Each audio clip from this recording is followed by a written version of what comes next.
എന്തോ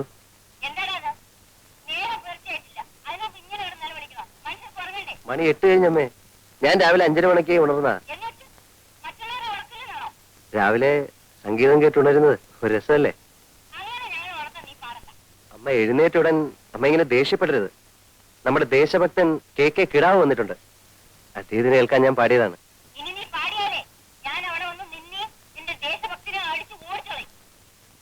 അമ്മേ, ഗാന്ധിജിയുടെ തത്വങ്ങൾ അതേപോലെ ജീവിതത്തിൽ കൊണ്ടു നടക്കുന്ന ഒരു മാതൃകാ പുരുഷനാണ് ദേശഭക്തൻ. അമ്മ എന്നെ എന്ത് വേണമെങ്കിലും പറഞ്ഞോളൂ, പക്ഷെ അദ്ദേഹത്തെ അടിച്ചോടിക്കുന്നൊന്നും പറയരുത്.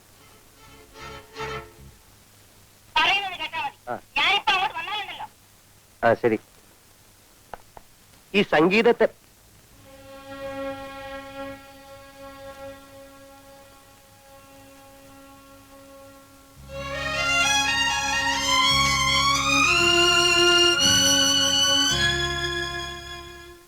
Good morning, darling. Good morning.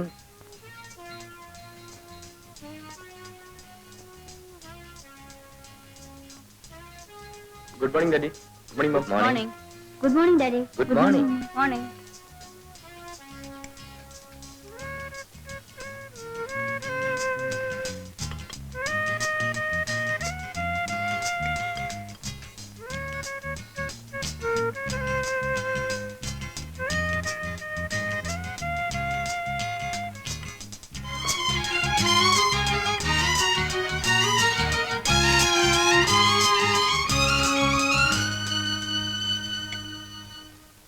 Good morning, Parada.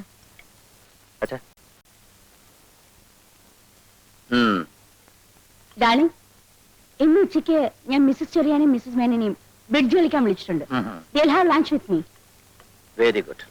ഇന്ന് നൈറ്റ് ഡിന്നർ ഞങ്ങൾക്കൊക്കെ മേരി തോമസിന്റെ വീട്ടിലാണ്. എനിക്കിന്ന് ഡിന്നർ സീലോഡില. ക്യാപ്റ്റൻ പിള്ളയുടെ വക. I see. അയാളുടെ മകൻ 9ാമത്തെ തവണ SLC പരീക്ഷ എഴുതി പാസ്സായിരിക്കുന്നു. അയാളത് സെലിബ്രേറ്റ് ചെയ്യാൻ പോകുന്നു. എന്നല്ലേ സീലോഡിയും തിരിച്ചു വരുമ്പോ എന്നെ കൂടെ പിക്കപ്പ് ചെയ്യാമല്ലോ. Okay, thank you. മമ്മി, ഞാൻ ഡിന്നറിന് വരില്ല കേട്ടോ. I have got a program. എന്റെ ഫ്രണ്ട് ഉഷയുടെ ബർത്ത്ഡേ ഇന്ന് രാത്രി ഞാൻ അവിടെ പോകും. ഓ യെസ്. പ്രസന്റേഷൻ എന്തെങ്കിലും വാങ്ങിച്ചോണ്ട് പോണം. Yes mummy. പിന്നെ നിന്റെ പ്രോഗ്രാം എന്താണ്? നീ എവിടെയെങ്കിലും പോകുന്നുണ്ടോന്ന്? ഇല്ല, ഞാൻ ഇവിടെ തന്നെ ഉണ്ടാകും.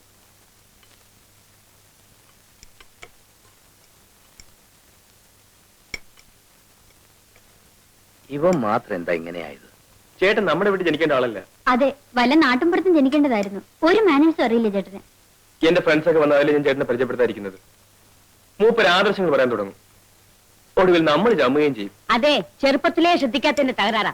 എപ്പോ നോക്കിയാലും ഈ ഹാർമോണിയം വെച്ചുള്ള പാട്ടും പിന്നെ വായനയും.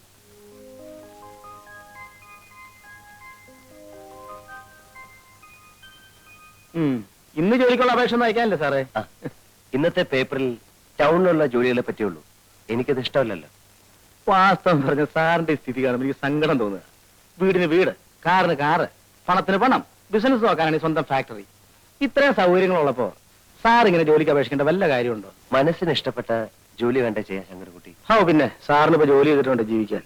എനിക്ക് കഴിയുന്നതും സ്വന്തം അധ്വാനം കൊണ്ട് ജീവിക്കാനാണ് ഇഷ്ടം. ഡിഗ്രി എടുത്തതും ജോലി കിട്ടാൻ സാധ്യതയുള്ള കോഴ്സൊക്കെ പാസ്സായതും അതിനുവേണ്ടിയാണ്. എന്നാലും ഒരു കുടുംബത്തിന് ഒരാൾ മാത്രം ഇങ്ങനെ ആയത് എനിക്ക് മനസ്സിലാക്കാൻ പറ്റാത്തത്. അച്ഛനും അമ്മയ്ക്കും ഡിന്നറും ക്ലബ്ബും, അനിയന് ഡിസ്കോ, അനിയത്തിക്ക് ക്രിക്കറ്റ്, ചേട്ടച്ചാർക്കാണെങ്കിൽ മഹാത്മാഗാന്ധിയുടെ കുറെ പുസ്തകങ്ങളും ആദർശങ്ങളും വാത്മീകവും. വാത്മീകമല്ല, ആത്മീകം. അത് തന്നെ ഞാൻ പറഞ്ഞേ. ഇത്രയ്ക്കായ നിലയ്ക്ക് വല്ല രാഷ്ട്രീയ പാർട്ടിയിൽ ചേർന്നിരുന്നെങ്കിൽ അതൊരു ഗുണായനെ. ഇത് അതുമില്ല. അല്ല, ഞാൻ അറിയാണ്ട് ചോദിക്കുക, ഈ ജീവിതത്തിന് എന്താ ഒരു സുഖമുള്ളൂ സാറേ? ശങ്കരൻകുട്ടിക്ക് അത് മനസ്സിലാത്തോണ്ട്. ഈ പട്ടണത്തിന്റെ ചായം തേച്ച മുഖങ്ങൾ കണ്ട് ഞാൻ മടുത്തു. എന്നും ഒച്ചയും ബഹളവും ആത്മാർത്ഥയില്ലായ്മയും. എനിക്കിഷ്ടം ഗ്രാമത്തിന്റെ ശാന്തതയെ. പച്ചപിടിച്ച പാടങ്ങൾ, നിറഞ്ഞൊഴുകുന്ന പുഴകൾ, തണുത്ത കാറ്റ്. ആ ഒരു സുഖം വേറെ എവിടെ കിട്ടി ശങ്കരൻകുട്ടി? സാർ ഒരു തത്വം കേട്ടിട്ടുണ്ടോ? എന്താ? എറിയാനറിയുന്നവന്റെ കയ്യിൽ ദൈവം വടി കൊടുക്കില്ല എന്ന് വെച്ചാല്? വടി. അതായത് ദൈവം വടി എന്ന് വെച്ചാൽ ദൈവത്തിന്റെ വടി. എന്തോ ഞാൻ പോരാട്ടോ. എന്തോ ഞാൻ എവിടെയായിരുന്നു? ഓഫീസ് പോകുന്ന സമയത്ത് കാറിനടുത്ത് വയ്ക്കണമെന്ന് പറഞ്ഞിട്ടില്ലേ? സാർ, ഞാൻ അവിടെ വിനയ സാറിന്റെ അടുത്ത്. വിനയ സാറിന്റെ അടുത്ത്? സാറിന്റെ ഓരോ വണ്ടി എടുക്ക് സാർ.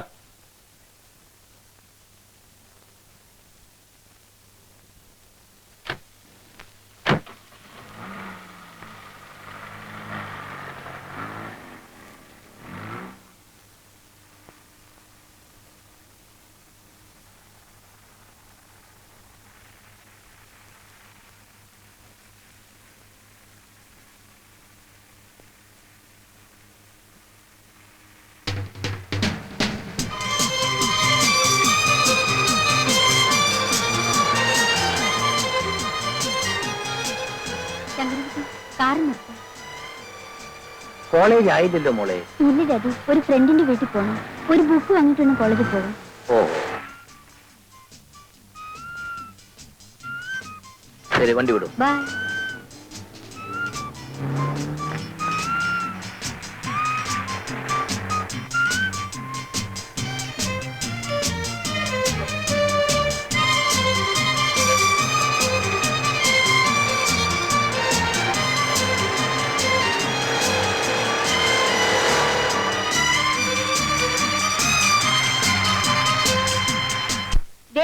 ഇത് കണ്ടോ, എന്റെ ഹസ്ബൻഡ് ഹോങ്കോങ്ങിൽ പോയപ്പോ കൊണ്ടുവന്നതാ. ഇതുപോലെ ഒരു 6 എന്റെ ഹസ്ബൻഡ് കൊണ്ടുവന്നിട്ടുണ്ട്. എന്റെ പുള്ളിക്കാരന് ഇതിലൊന്നും വലിയ താല്പര്യമില്ല. വീഡിയോ, ക്യാമറ, വാച്ച് ഇതിലൊക്കെയാണ് ക്രേസ്.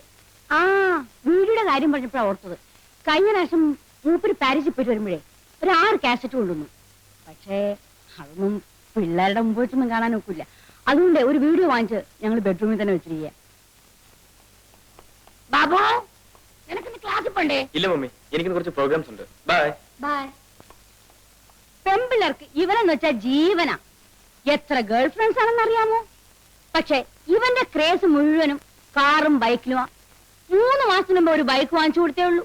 ഇപ്പൊ അത് വേണ്ടാന്ന്. ഡാഡി കാറ് വേണം എന്ന് പറഞ്ഞ് ഭയങ്കര ബഹളം. ഉടനെ വാങ്ങിച്ചു കൊടുത്തൊരു ഡോൾഫിൻ.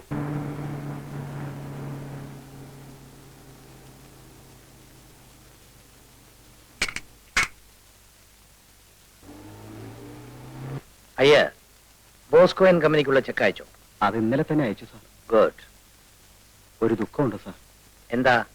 യൂണിവേഴ്സിറ്റി കോളേജ് പ്രിൻസിപ്പൽ സാറിന്റെ ഫ്രണ്ട് അല്ലേ? അതെ, അതിനാണോ ദുഃഖം? അല്ല സാർ, എന്റെ മകൻ ആദിശേഷനെ പ്രിൻസിപ്പൽ സസ്പെൻഡ് ചെയ്തു. അവനെ തിരിച്ചടക്കാൻ ഒന്ന് റെക്കമെൻഡ് ചെയ്യണം സാർ. പഠിക്കാഞ്ഞിട്ടില്ലേ സസ്പെൻഡ് ചെയ്തത്? അല്ല സാർ, അവൻ നന്നായി പഠിക്കും. പിന്നെ അവന്റെ കൂട്ടുകാർ എന്തോ വികൃതി കാണിച്ചു. പ്രിൻസിപ്പൽ അവനെയും ചേർത്ത് പിടിച്ചു. ലുക്ക് ഹിയർ അയ്യ, കുട്ടികളെ വളർത്താൻ പഠിക്കണം. കൂട്ടുകെട്ടാണ് മനുഷ്യനെ ചീത്തയാക്കുന്നത്. എന്റെ മകനും അതേ കോളേജിലല്ലേ പഠിക്കുന്നത്. ഇന്ന് വരെ ഒരു കംപ്ലൈന്റും അവനെ പറ്റി എനിക്ക് കിട്ടിയിട്ടില്ല. എന്തുകൊണ്ട്? ഞാൻ അവനെ അങ്ങനെയാണ് വളർത്തുന്നത്. You get my point? പഴയ കൂട്ടുകെട്ടുകളെല്ലാം ഉപേക്ഷിച്ച് എന്റെ മകനെ പോലുള്ളവരുടെ ഫ്രണ്ട് ആകാൻ പറയണം.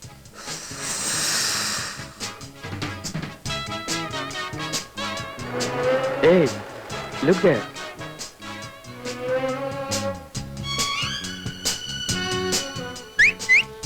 ഏയ്, മൈൻഡ് ചെയ്ത് പോകണോ?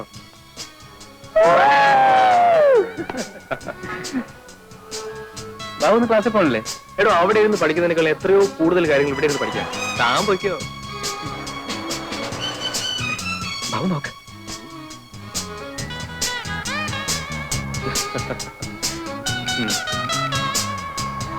കണ്ടില്ലേ, ഇവളാണ് എന്റെ വരയിൽ വീഴാത്ത പാർട്ടി. തനിക്കതിന് വരയിൽ വീണ പോരല്ലോ, കൊണ്ടുപോകണ്ടേ എങ്ങോട്ടെങ്കിലും? അല്ലാതെ ചുമ്മാ പ്രേമിച്ചാണ് എന്നിട്ട് നട കാര്യം. വീഴുന്നാണെ കൊത്തുക.